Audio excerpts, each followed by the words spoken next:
నమస్కారం అండి. నేను మీ నండూరి రవికుమార్‌ని. ఈరోజు చాలామంది అడుగుతున్నారు అండ్ నాకు కూడా తెలుసుకోవాలని ఉంది. అసలు కుతూహలంగా ఉంది. ఏంటంటే ఏదైతే మాస్టర్ ప్లాన్ 2050 ఇదివరకు ఒక వీడియోలో చెప్పుకోవడం కూడా జరిగింది. దాని గురించి టచ్ చేసాం మనం.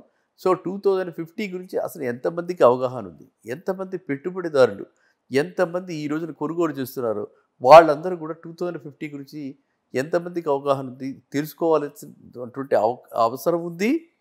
ప్లస్ ఎప్పుడైతే మనం ఆ 2000 మాస్టర్ ప్లాన్ 2050 గురించి మనము తెలుసుకుంటామో, అప్పుడు మనకి కరెక్ట్ అయినటువంటి ప్లేసెస్ ఎక్కడ పెట్టుబడి పెడితే ఎక్కడ మనకి హైయెస్ట్ ఆర్ఓఐ, మనందరికీ కావాల్సింది ఆర్ఓఐ, రిటర్న్ ఆన్ ఇన్వెస్ట్‌మెంట్.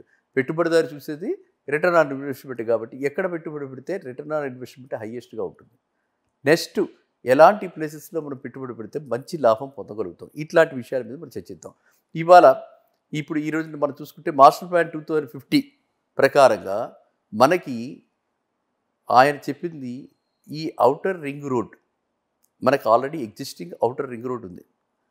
దీని తర్వాత ఔటర్ రింగ్ రోడ్ లోపల అంతా ఆల్రెడీ డెవలప్ అయిపోయి చాలా తక్కువ మందికి వాటిని కొనుక్కునే పరిస్థితి ఉంది కాబట్టి, ఎఫర్డబిలిటీ తక్కువగా ఉంది కాబట్టి ఆయన దృష్టి అంతా కూడా రీజనల్ రింగ్ రోడ్డు, ఓకేనండి. అంటే 100 కిలోమీటర్స్ దాకా హైదరాబాద్‌ని స్ప్రెడ్ చేసి చుట్టూ కూడా 100 కిలోమీటర్స్ రేడియస్‌లో హైదరాబాద్ డెవలప్ కాబోతుంది. ఇది నెంబర్ 1. నెంబర్ 2, హైదరాబాద్ ఏదైతే ఇప్పుడు మనకు ఉన్నదో జీహెచ్ఎంసీ పరిధిలో ఇలాగ మనకు ఏదైతే హుడా పరిధిలో మనం అనుకుంటున్నామో, ఆ హుడా పరిధిని పెంచి ఇంకా అవసరమైతే మెట్రోపాలిటన్ లెవెల్‌లో హైదరాబాద్‌ని 4 డివిజన్లుగా మార్చి ఏది హెచ్ఎండిఏని మెట్రోపాలిటన్ మున్సిపాలిటీగా చేసి దాన్ని 4 డివిజన్లుగా 4 సెంటర్‌గా మార్చి అన్ని దిశల్లోనూ, అంటే ఇప్పుడు మనకి హైదరాబాద్‌లో ఏం జరిగిపోయింది, అది ఊహించని విధంగా వెస్ట్ సైడ్ చాలా పెరిగిపోయింది. ప్రతి వాళ్ళకి తెలుసు వెస్ట్ సైడ్ చాలా ప్లాంట్‌గా వచ్చేసాయి. వెస్ట్ సైడ్ చాలా బాగా పెరిగిపోయింది. మనకి ఉన్నటువంటి ఔటర్ రింగ్ రోడ్ ఏదైతే ఉందో దానిలో కూడా వెస్ట్ సైడ్ ఉన్నటువంటి ఎంతైతే ట్రాఫిక్ ఉందో ఆ ట్రాఫిక్ ఈస్ట్ సైడ్తో పోలిస్తే మెనీ టైమ్స్ అనమాట, మెనీ ఫోల్డ్ చాలా ఎక్కువగా ఉంది. సో అందువల్ల ఏంటంటే వెస్ట్ సైడ్ రేట్లు ఇంత పెరిగిపోయాయి. ఒక సైడే ఎక్కువగా కేంద్రీకరించడం జరిగింది. ఒక సైడే దృష్టి సారించారు అని చెప్పి ఇప్పుడు వారేంటి 4 వైపులా కూడా ఈ విధంగా సిటీని ఎక్స్పాండ్ చేయాలని అండ్ కంప్యూటింగ్ తక్కువ చేసి, అంటే హైదరాబాద్కి వచ్చి వెళ్ళటం, లేకపోతే గచ్చిబౌలికి వచ్చి వెళ్ళటం. హైదరాబాద్ అంటే గచ్చిబౌలి అయిపోయింది. ఇప్పుడు గచ్చిబౌలికి వచ్చి వెళ్ళటం, లేకపోతే సెక్రటేరియట్ వైపు వచ్చి వెళ్ళటం, ఇలా కాకుండా ఎక్కడికక్కడ ఒక టౌన్షిప్స్ లాగా, శాటిలైట్ టౌన్షిప్స్ లాగా. ఒకప్పుడు కుక్కటిపల్లి హౌసింగ్ బోర్డు ఉండేది, ఒకప్పుడు ఎన్జిఓ కాలనీ వనస్థలిపురం ఉండేది, ఒకప్పుడు మౌరాలి ఒక టౌన్షిప్ ఉండేది. ఇట్లాగ టౌన్షిప్స్ లాగా ఎంటైర్ దేనికి రీజనల్ రింగ్ రోడ్ చుట్టూ టౌన్షిప్స్లా డెవలప్ చేస్తూ, రెండవ వైపు ఈ ఫార్మాసిటీని క్లస్టర్స్లో చేసి ఒక్కొక్క క్లస్టర్కి ఒక్కొక్క ఏమంటారు ఫార్మాని డివిజన్స్గా, సెపరేట్ డివిజన్స్గా చేసి ఒక్కొక్క క్లస్టర్కి ఆపోజిట్గా దగ్గరగా నియర్ బై వాళ్ళు ఉండటానికి, ఎట్ ది సేమ్ టైం వాళ్ళకి పొల్యూషన్ తగలకుండా దూరంగా ఉండటానికి వారు ప్లాన్ చేశారు.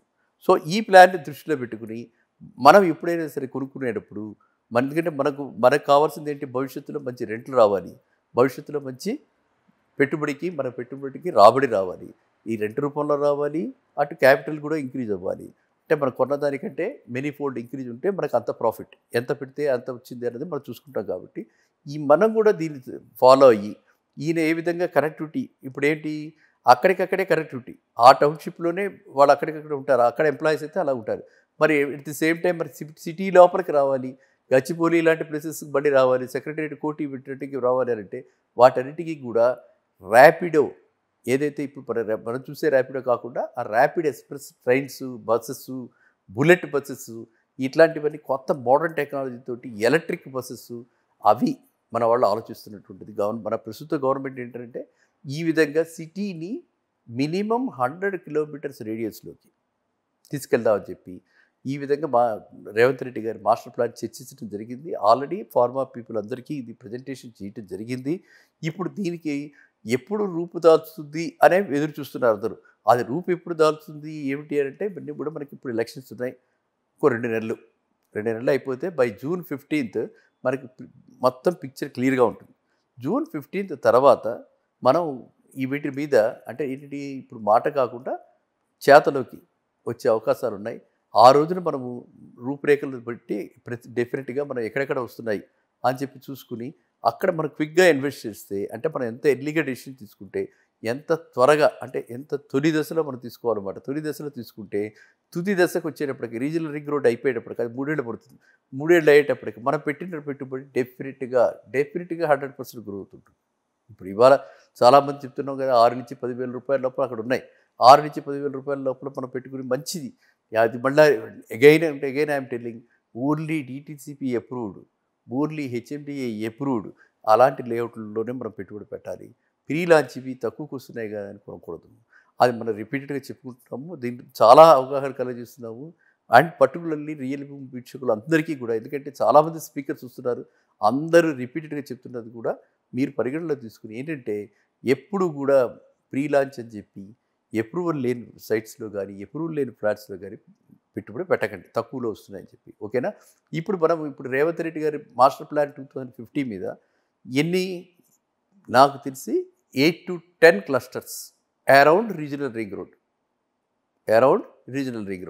మనం ఎక్కడెక్కడ రీజనల్ రింగ్ రోడ్ టచ్ అవుతుంది, ఎక్కడెక్కడ సెంట్రిక్గా ఉంది. అంటే ఇప్పుడు సపోజ్ మనం తీసుకుంటే షాద్ నగర్ మీద నుంచి ఆ పక్కన అలా వెళుతూ ఈ మధ్యలో వస్తుంది, బిట్వీన్ శ్రీశైలం హైవే అండ్ షాద్ నగర్ మధ్యలో రీజనల్ రింగ్ రోడ్ వస్తుంది అక్కడ. సో అక్కడ మనం ఇటు అటు చూసుకుంటే 10,000 రూపాయల లోపలే ప్లాట్స్ ఉన్నాయి ఈ రోజున. ఆ 10,000 రూపాయలు ఉన్న ప్లాట్స్ ఏవైతే ఇప్పుడు ప్రస్తుతానికి వాళ్ళకి అక్కర్లేదు కాబట్టి డీటీసీపీ లేఅవుట్లు ఉన్నాయి. డీటీసీపీ లేఅవుట్లు అయినా వాళ్ళు మళ్ళీ డీటీసీపీ లేఅవుట్స్ని హెచ్ఎండిఏ నామ్స్ ప్రకారంగా చూస్తున్నారు. అలాంటి ప్లాట్స్లో ఇన్వెస్ట్ చేయడం చాలా చక్కటి సేఫెస్ట్ మెథడ్. సేమ్ వే మనం వికారాబాద్ రూట్ మీద, ఎందుకంటే ఆ రూట్కి ఎప్పుడు ఆల్వేస్, ఎందుకంటే శంకరపల్లి నుంచి మనకి ఓన్లీ 15 మినిట్స్లో మనం నార్సింగికి వచ్చేయచ్చు, కోకాపేటకు వచ్చేయచ్చు. కాబట్టి ఆ రూట్ డిమాండ్ అది అలాగే ఉంటుంది. అది చక్కటి ప్రదేశం, అనువైన ప్రదేశం, ఉండటానికి కూడా పొల్యూషన్ ఫ్రీ. కాబట్టి అక్కడ ఇదే విధంగా సదాశివపేట దాటిన తర్వాత ఇక్కడ రీజనల్ రింగ్ రోడ్ టచ్ అవుతుంది. అది చాలా చక్కగా ఆ రూట్స్ కూడా షోలాపూర్ రూట్ కానీ ఇటువైపు బాంబే హైవే ఆల్రెడీ అందరూ చూస్తున్నారు, ఎంతో బ్రహ్మాండంగా 100 కిలోమీటర్స్ జహీరాబాద్ ఇన్ 1.5 అవర్స్ మనం వెళ్ళిపోతున్నాం. అంత పెద్ద చక్కటి క్రౌడెడ్ ప్లేసెస్లో కూడా 1.5 అవర్స్లో వెళ్ళిపోతున్నాం. కాబట్టి ఈ ఏరియా కానీ ఇక మనకి ఇప్పుడు విజయవాడ హైవే అసలు ఉరుకలు పరుగులు వేస్తున్నది ఏంటంటే విజయవాడ హైవే అనమాట. విజయవాడ హైవే చాలా బ్యూటిఫుల్గా అండ్ ఎంత బ్యూటిఫుల్గా అంటే ఒకప్పుడు నాగ్పూర్ హైవే, మనకి మేడ్చల్ హైవే అంటే ఆ రోడ్డు కంటే కూడా పోటీ పడుతూ నేను మొన్ననే వెళ్ళటం జరిగింది. ఒకేసారి ఇటువైపు 6 వెహికల్స్ సర్వీస్ రోడ్తో ఇంక్లూడ్ చేసుకుంటే అటువైపు 6 వెహికల్స్ అంటే ఎంత 200 ఫీట్ రోడ్డు ఒక బ్రహ్మాండంగా వైడెన్ చేసి చాలా బాగా వేస్తున్నారు. ఎలివేటెడ్ రోడ్స్ కూడా వేస్తున్నారు. అప్ టు చౌటుప్పల్ ఖచ్చితంగా మన కనెక్టివిటీ చాలా బాగా పెరుగుతుంది. అండ్ విజయవాడ హైవేలో 55 కిలోమీటర్స్ చౌటుప్పల్ ఫ్రమ్ కోటి. సో మనం ఆ విధంగా చూసుకున్నా కూడా కమ్యూనికేషన్కి రాబోయే రోజుల్లో కొత్త వెహికల్స్ ఏవైతే వస్తాయో, కొత్త బస్సెస్ ఏవైతే వస్తున్నాయో, కొత్తవి ఏవైతే ఇంట్రడ్యూస్ చేస్తున్నారో, and metro line up to Hayathnagar వచ్చేస్తుంది డెఫినెట్గా. So metro line Hayathnagar దాకా వస్తే హయత్ నగర్ నుంచి మనం కౌంట్ చేసుకోవాలి. హయత్ నగర్కి వస్తే హైదరాబాద్కి వచ్చేసినట్టే లెక్క. ఆ విధంగా మనం ఎస్టిమేట్ చేసుకోవాలి. అంతేగాని మనకి ఇంకా ఏదో అంటే మనం ఎఫర్ట్ చేయలేకపోతున్నాం అని చెప్పి అలాగ మనం దూరంగా ఉండిపోయి ఎక్కడ పెట్టుబడి పెట్టకుండా ఉండకండి. ఎందుకంటే ఇది మనకు ఎప్పుడు కూడా మన దృష్టి సామాన్యుల మీద. కాబట్టి చెప్తున్నాను ఏంటంటే మిడిల్ క్లాస్ వాళ్ళు మనకి ఎక్కడ అనువుగా అందుబాటులో మనకి ప్లాట్స్ కానీ ఫ్లాట్స్ కానీ మనకు వస్తున్నాయి, అక్కడ మనము ఎంత వీలైతే అంత తొందరగా పెట్టుబడి పెట్టాలి. అర్థమైందా? మనకి అందుబాటులో ఉండాలి. అవి మనకి అందుబాటులోకి వస్తాయి అనుకోకూడదు. మనం అవి ఎంత చేరువలో ఉన్నాయో చూసుకుని మనం అక్కడ పెట్టుబడి పెట్టాలి. ఆ పెట్టుబడి పెట్టేటప్పుడు మనం చూసుకోవాల్సిందల్లా ఈ అప్రూవల్స్ గురించి తెలుసుకోవాలి. నెక్స్ట్ ప్రొటెక్టెడ్ ప్రాపర్టీయే కాదా, open plots without any fencing, without any ఇది గార్డెన్ కాకుండా బిల్డర్ ఏది చూసుకోవడం అంటే వాటిలో కాకుండా ఇవి చూసుకుంటే అందరూ కూడా ఈ మాస్టర్ ప్లాన్ పరిగణనలోకి తీసుకుని ఈ 8 క్లస్టర్స్ తీసుకుని 10 క్లస్టర్స్ చుట్టుపక్కల ఎక్కడ పెట్టినా సరే మీ పెట్టుబడి తొలి దశలో పెట్టిన వాడికి తుది దశలో పెట్టిన వాళ్ళకి తుది దశకి మినిమం 100% డెవలప్, 100% ఎప్రిషియేషన్ వస్తుంది. ఇది నా అనుభవం. అండ్ ఇది మనందరం కూడా గతంలో చూసినటువంటి మన పెట్టుబడి పెట్టినా పెట్టకపోయినా డమ్మీగా మనం ఉన్నా కూడా, ఇన్వెస్టర్గా ఉన్నా కూడా, ఆ రోజున ఎంత ఉంది, ఈ రోజున ఎంత ఉందని 3 ఏళ్లలో చూసుకుంటే జరిగిన విషయం కాబట్టి, దీన్ని నేను ఖచ్చితంగా దృఢంగా నమ్ముతున్నా కాబట్టి మీ అందరికి కూడా తెలియజేస్తున్నాను. కాబట్టి మీరందరూ కూడా మాస్టర్ ప్లాన్ 2050 కేసి పూర్తి అవగాహన తెలుసుకుని ఇలాంటి ప్రాజెక్ట్స్‌లో ఇన్వెస్ట్ చేయండి. మీ పెట్టుబడి ఎప్పుడు కూడా భద్రంగా ఉంటుంది. And returns are sure. All the best to all of you. Thank you.